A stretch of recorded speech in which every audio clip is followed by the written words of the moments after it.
যেমন কল্যাণ বন্দ্যোপাধ্যায় হঠাৎ বলেছেন যে তৃণাঙ্কুর কি করে 8 বছর ক্ষমতায় আছে। প্রথম কথা, আপনি কে? আপনার কাজ পার্লামেন্টে ভালো করে লড়াই করা। হাই করে ওকে দেখলেই বলে ওই হেরো কল্যাণ আসছে।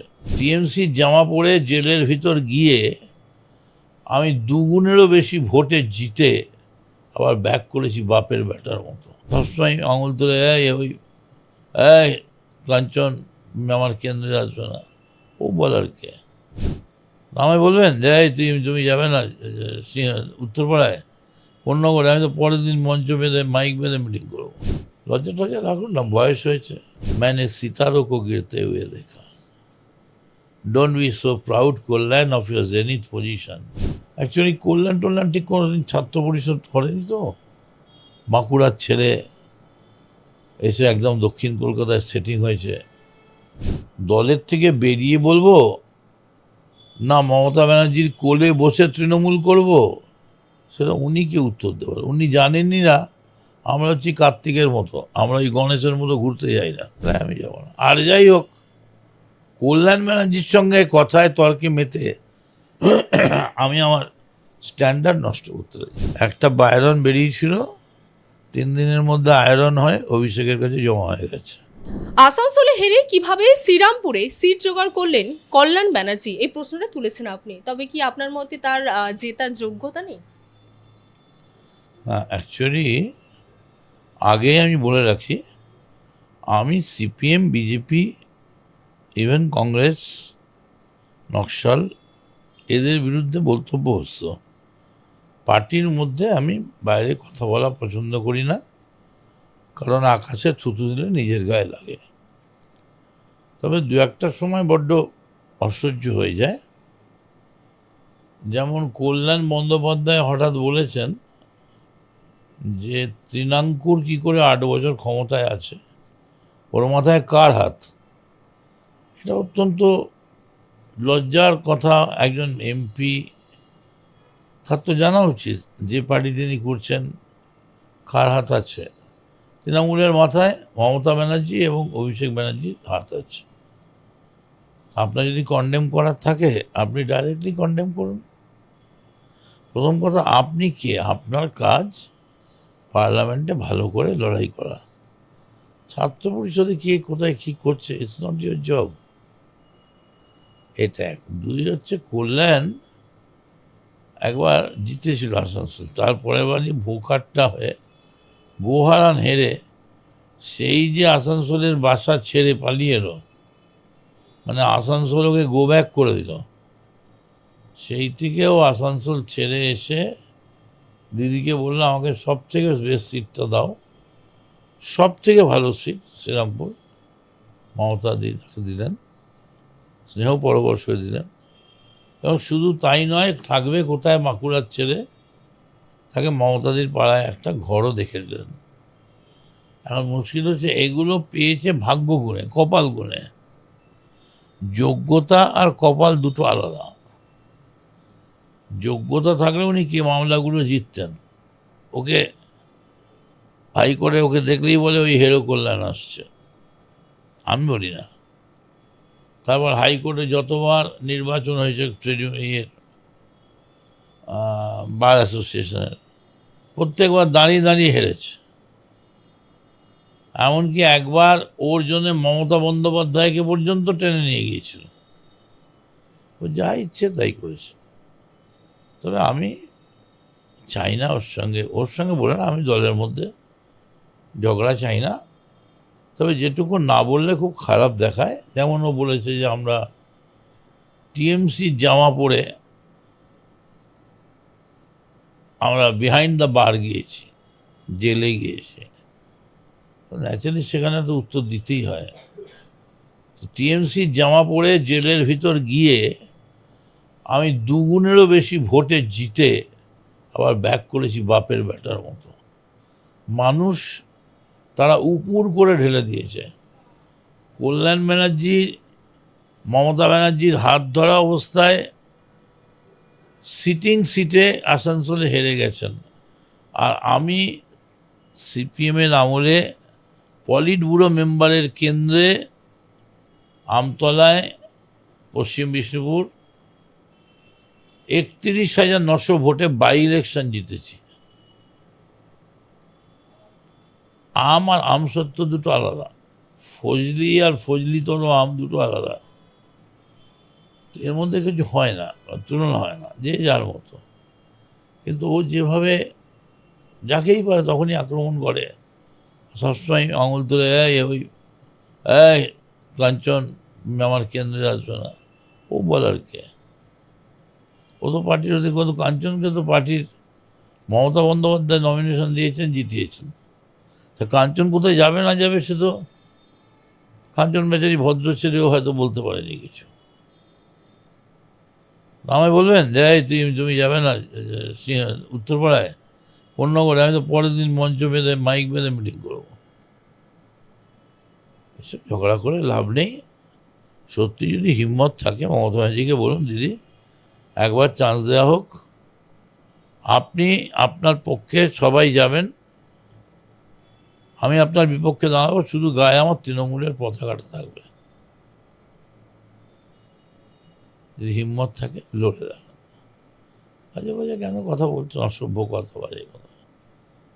কে কোথায় কখন, আরে আপনি কখন কোথায় যাচ্ছেন সে তো শ্রীরামপুরে সব অনলাইন সব জানে, অফলাইন থেকে অনলাইন কখন হচ্ছেন। প্রত্যেকটা দোকানদার আপনার গান গাওয়ার স্টাইলটা দেখলে বোম্বের থেকে তুলে নিয়ে যাওয়ার চেষ্টা করছে আপনাকে। ইদানিংকালে এত ভালো ভাঁড় পাওয়া যায়নি। লজ্জা টজ্জা রাখুন না, বয়স হয়েছে।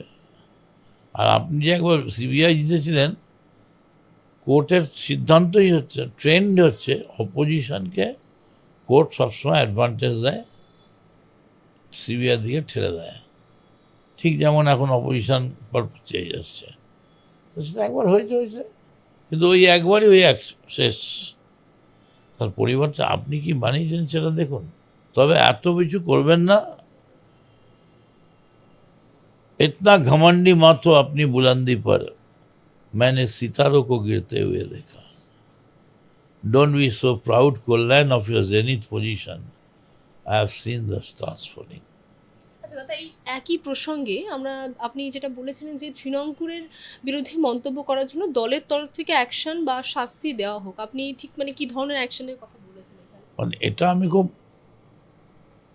পলিটিক্যালি জাস্টিফাইড কথা বলেছিলাম, যে তৃণমূলের থাকাটা যদি দলের সম্মতি নিয়েই হয়, অবশ্যই নাই আছে, না হলে 8 বছর কেউ থাকতে পারে না, তাহলে তাকে আঘাত করলে সেটা দলবিরোধী হয়। আর দলবিরোধী হলে তার সুকজ বা সাসপেনশন হওয়া উচিত। আর সেটা হবে কি হবে না সেটা পার্টির ব্যাপার, অত সিরিয়াসলি আমার বলার মতো ব্যাপার নয়। বাচ্চা ছেলে তৃণাঙ্কুররা, ওদের একটু মদত করে দিই, পারলে একটু দুটো বক্তৃতা করে দিই, এই। আমরাও একদিন ছাত্র পরিষদ করতাম, অ্যাকচুয়ালি কল্যাণ টল্যাণ ঠিক কোনোদিন ছাত্র পরিষদ করেনি, তো বাঁকুড়ার ছেলে এসে একদম দক্ষিণ কলকাতায় সেটিং হয়েছে। এখনও উনি ভাবেন উনি বাঁকুড়াতে চেঁচিয়ে কথা বললে মনে হয় এ বোধ হয় ফাটাফাটিয়ে কিছু করছে। কল্যাণ কোনোদিন ছাত্র যুব আন্দোলন বা কিছু করা, সেই জন্য ছাত্র যুব আন্দোলনের নেতৃত্ব কেউ পছন্দই করতে পারে না। তাই বলে তো চলবে না, ওদেরও তো দাম আছে। ইতিমধ্যে কসবা কাণ্ডের পরে আমরা দেখলাম যে কাকে পুলিশ মন্ত্রী করা হোক বা না হোক, এই বিষয় নিয়ে দলের মধ্যে অনেক মন্তব্য হচ্ছিলেন, এবং সেই প্রসঙ্গে ববি হাকিম এবং সৌগত রায় তাদের মতামত দিয়েছিলেন। আমরা দেখলাম সেই বিষয় নিয়ে কল্যাণ ব্যানার্জি একদম নারদা কাণ্ড টেনে নিয়ে আসলেন। তিনি বললেন যে যদি মমতা বন্দ্যোপাধ্যায়ের বিরুদ্ধে কোনো মতামত রাখতে হয় তাহলে দল থেকে বেরিয়ে রাখুন। এই বিষয় নিয়ে অ্যাকচুয়ালি কল্যাণ ব্যানার্জি তো আমাদের জাজ নয়, আর আমরা ওর কাছে ধারও করিনি যে ধারের হিসেব নিতে যাব। কল্যাণ ব্যানার্জি তিনি একজন এমপি, তিনি তার মতো বলেছেন। দলের থেকে বেরিয়ে বলবো না মমতা ব্যানার্জির কোলে বসে তৃণমূল করব, সেটা উনি কি উত্তর দেবেন? উনি জানেনই না আমরা হচ্ছি কার্তিকের মতো, আমরা ওই গণেশের মতো ঘুরতে যাই না, আমরা মমতা ব্যানার্জির একদম কোলে বসে আছি। আপনি যতবার দল বিরোধী কথা বলেছেন, অসভ্যতা করেছেন, বাজে কথা বলেছেন, তাতে এতদিনে আপনার 10 বছর বহিষ্কার কমপ্লিট হয়ে যাওয়া উচিত ছিল। করবেন না এগুলো বন্ধ করে দিন, যত বলবেন তত বাড়বে। আমি আপনাকে বলছি, আমি ঠিক সিদ্ধান্তই নিয়ে নিয়েছি যে কাল থেকে আর বলবো না। এই কারণে বলবো না, এক, আর বলার মতো আমার মানসিকতা নেই। দুই, যত বলবো আমি বুঝতে পারছি আমার হাইটটা ছোট হয়ে যাচ্ছে, প্রতিদিন 2 ইঞ্চি করে হাইট কমে যাচ্ছে।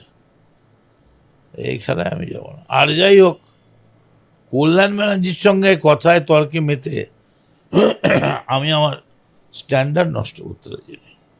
আচ্ছা, এই যে তর্কতর্কি বা এই যে বক্তব্যের আবহে আমরা যেটা দেখছি যে বিরোধী থেকে বারবার মন্তব্য করা হচ্ছে যে তৃণমূল কংগ্রেসের ভেতরে গোষ্ঠীদ্বন্দ্ব এখন প্রকাশ্যে হচ্ছে। তাতে কথায় বলে গাছে কাঁঠাল গোফে তেল, সিপিএম 0, কংগ্রেস 0। একটা বায়রন বেরিয়েছিল, 3 দিনের মধ্যে আয়রন হয় অভিষেকের কাছে জমা হয়ে গেছে। ওতে কি হবে? যেদিন তৃণমূলের এবং সামনে কোনো আসবে, ভোট আসবে, সেদিন তৃণমূল সব এক হয়। মমতা ব্যানার্জি আবার 26-এ মুখ্যমন্ত্রী হয়ে আসবেন এবং যতদিন সুস্থ থাকবেন তিনি জিততেই থাকবেন, অভিষেকরা জিততেই থাকবে, কারণ এই যুগটাই হচ্ছে মমতা অভিষেকের যুগ।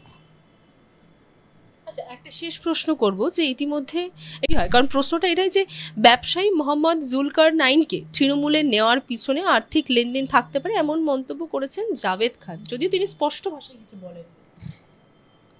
আমি বলছি আমি বলতে পারবো না কোথায় কী লেনদেন হচ্ছে না হচ্ছে। অ্যাকচুয়ালি এইসব ব্যাপার আমি জানি না, বলতে পারবো না। আমি সুশান্তকে মারার অ্যাটেম্পটা খুব অন্যায় হয়েছে।